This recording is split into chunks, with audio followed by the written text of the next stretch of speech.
حسن انجیلینا اور منصور مہینہ کشتواڑ شائع ہوا تھا۔ پھر یہ حیدرآباد چلے گئے تھے، وہاں پہ انہوں نے تاریخی سند لکھنی شروع کی۔ نواب وقار العمرہ نے ان کی قدردانی کی اور اپنے بیٹے کے ساتھ 1893 عیسوی میں انگلستان بھیج دیا۔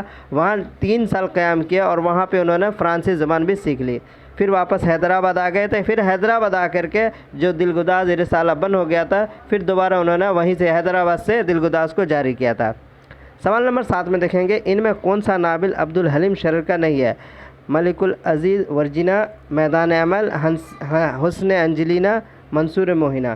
تو میدان عمل یہ جو ہے، باقی تینوں تو ہے عبدالحلیم شرر کا، لیکن میدان عمل یہ پریم چند کے ناول کا نام ہے۔ سوال نمبر 8 میں دیکھیں گے، اردو میں تاریخی ناول کی ابتدا کس نے کی تھی؟ قرۃ العین حیدر، عبدالحلیم شرر، پریم چند، مرزا ہادی رشوا۔ تو اردو میں جو تاریخی ناول کی جو ابتدا کرنے والے میں جو نام آتا ہے ان کا نام ہے عبدالحلیم شرر۔ عبدالحلیم شرر کی وفات 1909 کو لکھنؤ میں ہو گئی تھی۔ انہوں نے ایک منظوم ڈرامہ بھی لکھا تھا۔ یہاں وفات میں بھی غلطی ہے، وفات جو 1926 کو ہوئی تھی، ٹائپ کرنے والے تھوڑے سی مسٹیک ہو گیا۔ 1909 میں یہ لکھنؤ واپس آ گئے تھے، کہاں سے؟ حیدرآباد سے۔ وہاں سے واپس آنے کے بعد ان کی وفات جو ہوئی ہے وہ 1926 کو ہوئی ہے، کہاں؟ لکھنؤ میں۔ اردو میں تاریخی ناول ابتدا کے ساتھ انہوں نے ڈرامے بھی لکھے، جس میں ایک منظوم ڈرامہ ہے جس کا نام کیا ہے؟ ان کا نام آپ کو بتانا ہے۔ یہودی کی لڑکی، رستم و سہراب، گزشتہ لکھنؤ یا 7 کھیل۔ تو اس کا صحیح جواب ہوگا گزشتہ لکھنؤ ان کا منظوم ڈرامہ ہے، جس میں لکھنؤ کے آخری زمانے کی تہذیب بہت دلچسپ اور معلومات مواقع فراہم کی گئی ہے اس ڈرامے کے اندر میں۔ سوال ہے، آپ کے نصاب میں دیہات کی زندگی کے خالق کا نام بتائیں گے؟ پریم چند، عبدالحلیم شرر، رشید احمد صدیقی، کنہیا لال کپور۔ تو دیہات کی زندگی کا جو خالق ہے یہ ہے مضمون، اور ان کو لکھنے والے ہیں عبدالحلیم شرر۔ سوال نمبر 11 میں دیکھیں گے، مرزا فرت اللہ بیگ کی پیدائش 1884 میں کہاں ہوئی تھی؟ سیالکوٹ، ملیح آباد، دلی یا پھر علی گڑھ؟ تو مرزا فرت اللہ بیگ کی جو پیدائش ہوئی تھی وہ ہوئی تھی دلی میں 1884۔ آپ کے کیا نام ہے NCERT میں دیا ہوا ہے، لیکن کہکشاں میں 1883 اور 85 وغیرہ دیا ہوا ہے۔ سوال نمبر 12 کو دیکھیں گے، مرزا فرت اللہ بیگ نے BA کی تعلیم کہاں سے حاصل کی؟ بنارس سے، جامعہ سے، ہندو کالج سے یا علی گڑھ سے؟ تو انہوں نے ہندو کالج جو دہلی یونیورسٹی کے اندر میں آتا ہے وہاں سے انہوں نے کیا کیا؟ BA کیا تھا۔ سوال نمبر 13 کو دیکھیں گے، مرزا فرت اللہ 1907 میں کہاں گئے تھے؟ پٹنہ، علی گڑھ، حیدرآباد یا پھر لکھنؤ؟ تو 1907 میں یہ کہاں چلے گئے تھے؟ حیدرآباد چلے گئے تھے۔ سوال نمبر 14 کو دیکھیں گے، مرزا فرت اللہ بیگ کس عہدے پر فائز ہوئے تھے؟ پولیس کمشنر، جج، اسسٹنٹ ہوم سیکریٹری یا پھر ڈپٹی انسپکٹر؟ تو وہ جو فائز ہوئے تھے وہ اسسٹنٹ ہوم سیکریٹری کے عہدے پر فائز ہوئے تھے۔ سوال نمبر 15 کو دیکھیں گے، مرزا فرت اللہ نے اپنا پہلا مضمون کس رسالے میں لکھا تھا؟ تو مرزا فرت اللہ نے اپنا پہلا مضمون صبح نو پٹنہ، اودھ پنچ لکھنؤ، افادہ آگرہ یا آج کل لکھنؤ؟ تو یہ انہوں نے جو لکھا تھا وہ افادہ لکھنؤ آگرہ سے جو نکلتا تھا اس میں انہوں نے اپنا پہلا جو مضمون ہے اس میں انہوں نے لکھا۔ اس کے بعد 1923 سے باقاعدہ اپنا مضامین لکھنا شروع کر دیا، جس میں تنقید ہے، افسانہ ہے، سوانح حیات ہے، معاشر اور اخلاق، ہر موضوع پر انہوں نے لکھا۔ لیکن جس میں ان کو شہرت ہوئی وہ شہرت ان کی جو ہوئی ہے وہ مرزا فرت اللہ بیگ کو مزاحیہ مضامین لکھنے کی وجہ سے ہوا ہے۔ مرزا فرت اللہ کے مضامین 7 جلدوں میں کس نام سے شائع ہوا تھا؟ آندھی میں چراغ، یادوں کے چراغ، میری شاعری کے نام یا مضامین فرحت؟ تو 7 جلدوں میں جو مرزا فرت اللہ کا جو شائع ہوا تھا وہ تھا مضامین فرحت۔ یہ جو ہے مرزا فرت اللہ بیگ کی جو مضامین ہے وہ 7 جلدوں میں مضامین فرحت کے نام سے شائع ہوا تھا۔ اس میں مزاحیہ رنگ جو ہے وہ نمایاں ہے۔ اور اس کے علاوہ جو ہے میری شاعری کے نام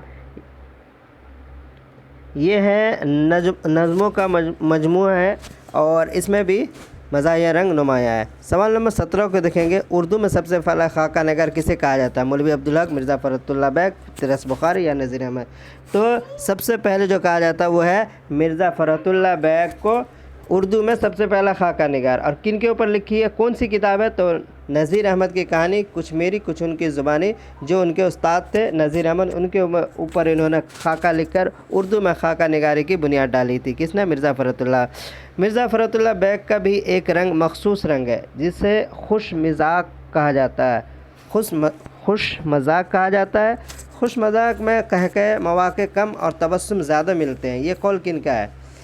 انہوں نے مرزا فرت اللہ بیگ کے اوپر میں جو یہ قول کہا ہے وہ کس نے کہا ہے؟ رشید احمد صدیقی، کلیم الدین احمد، حشمت اللہ بیگ یا عظمت اللہ بیگ؟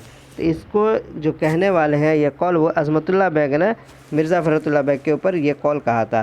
مرزا فرت اللہ بیگ کی وفات جو 1947 یعنی جب ہندوستان آزاد ہوا تھا اس وقت ہوئی تھی۔ تو ان کا رشتہ نذیر احمد کے ساتھ کیا تھا؟ مطلب نذیر احمد کے جو انہوں نے کچھ ان کی کچھ میری زبانی، نذیر احمد کی کہانی کچھ ان کی کچھ میری زبانی جو انہوں نے لکھا تھا خاکہ، تو ان دونوں کے درمیان رشتہ کیا تھا؟ ماموں بھانجے کا، چچا بھتیجے کا، استاد شاگردی کا، یا پھر باپ بیٹے کا؟ تو مرزا فرت اللہ بیگ شاگرد تھے اور نذیر احمد، ڈپٹی نذیر احمد ان کے استاد تھے۔ دیکھیے ڈپٹی نذیر احمد پہلا وہ شخص ہے جنہوں نے اردو میں پہلے ناول لکھ کر کے اردو میں ناول نگاری کی بنیاد ڈالی، اور ان کے شاگرد مرزا فرت اللہ بیگ وہ شخص ہے جو انہوں نے سب سے پہلے اپنے استاد نذیر احمد کی کہانی کچھ ان کی کچھ میری زبانی خاکہ لکھ کر کے انہوں نے اردو میں خاکہ نگاری کی بنیاد ڈالی۔ تو استاد شاگرد دونوں ہی اہم ہیں۔ سوال نمبر 20 ہے، جینے کا سلیقہ مضمون کے مصنف کا نام بتائیں گے۔ جینے کا سلیقہ، مشتاق فاطمہ، صالح عابد حسین، خواجہ غلام الثقلین یا خواجہ غلام السیدین؟ تو جینے کا سلیقہ لکھنے والے ہیں خواجہ غلام السیدین۔ کنہوں نے لکھا؟ تو لکھنے والے کا نام ہے خواجہ غلام السیدین۔ یہ بھی مضمون ہے۔ خواجہ غلام السیدین جو کہ غلام الثقلین کے بیٹے اور حالی کے نواسے تھے، ان کی پیدائش کب اور کہاں ہوئی؟ اکبر آباد 1976، الہ آباد 1988،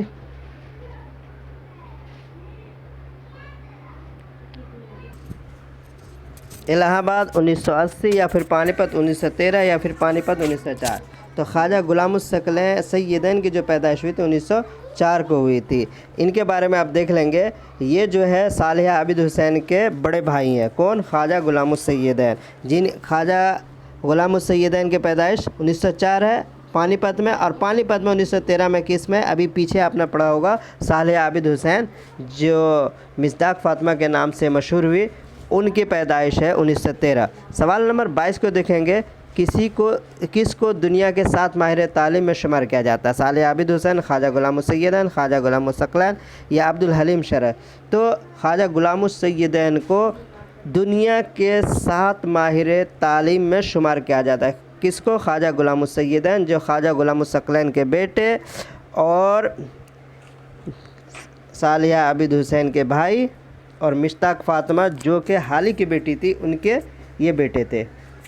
ان کی والدہ کا نام کیا تھا؟ مشتاق فاطمہ۔ وہ کن کی بیٹی تھی؟ تو حالی کی بیٹی تھی۔ اب ہے ان میں سے کون سی کتاب خواجہ غلام الثقلین کی کتاب ہے؟ قطرے سے گہر ہونے تک، یادوں کے چراغ، آتش خاموش، آندھی میں چراغ؟ تو یہاں پہ دیکھیں گے آندھی میں چراغ جو ہے خواجہ غلام السیدین کی، اور یادوں کے چراغ جو ہے ان کی بہن صالحہ عابد حسین کی ہے۔ قطرے سے گہر ہونے تک بھی صالح عابد حسین کی ہے، اور یہ تینوں آتش خاموش بھی انہی کی ہے۔ لیکن آندھی میں چراغ اور یادوں کے چراغ کن کی ہے؟ تو صالح عابد حسین۔ آندھی میں چراغ جو ہے خواجہ غلام السیدین کی ہے۔ سوال نمبر 24 دیکھیں گے، خواجہ غلام السیدین کو حکومت ہند نے کون سا ایوارڈ دیا تھا؟ پدم بھوشن، پدم شری، گیان پیٹھ یا پھر اقبال سمان؟ تو خواجہ غلام السیدین کو آندھی میں چراغ لکھنے کی وجہ سے بہت سارے ساہتیہ ایوارڈ بھی ملا تھا، لیکن ساتھ میں جو سب سے بڑا ایوارڈ ملا تھا وہ پدم بھوشن۔ پدم شری ان کی بہن کو صالح عابد حسین کو ملا، اور پدم بھوشن کس کو؟ خواجہ غلام السیدین۔ دونوں بہن بھائی کے، ایک کو پدم شری ایک کو پدم بھوشن ملا ہے۔ اور 1869 کو دیکھیں گے، 1969 کو تو یہ کرسچن کو بھی پدم بھوشن ملا تھا۔ خواجہ غلام الثقلین کی وفات 1971 کو ہوا۔ انہوں نے اعلیٰ تعلیم کہاں سے حاصل کی؟ تو یہ جو خواجہ غلام السیدین ہے، یہاں پہ بھی غلط ہو گیا ہے، یہ ان کے والد کا نام آ گیا ہے، یہاں سیدین ہونا چاہیے۔